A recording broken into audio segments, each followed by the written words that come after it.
So some of the challenges with conventional design review in 2D is that you don't get the real perspective as to the ergonomics of the station, the access to maintenance of certain components.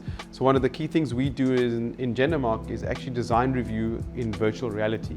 Let me show you how we do it. So now that I've got my VR headsets on, we've developed a very efficient process to actually put 3D models into virtual reality, as you can see over here. So I'm going to take a closer look at this machine.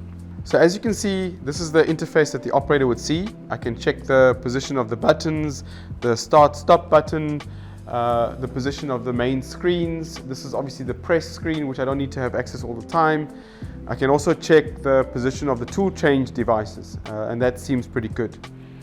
What I'm also able to check pretty importantly is obviously access to put the components into the station, in and out, and that seems pretty good. I can see all of the position of the part and place sensors and the quality checks. What we're also able to do is determine from a preventative maintenance perspective, do I have access to all of the components? And as I can see, the station is pretty big.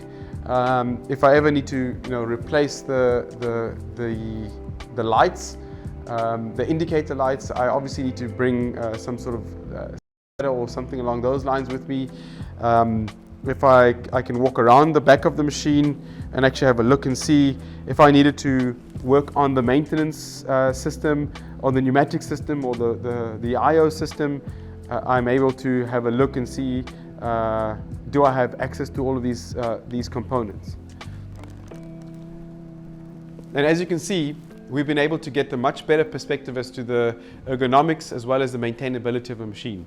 Here's another machine Monday.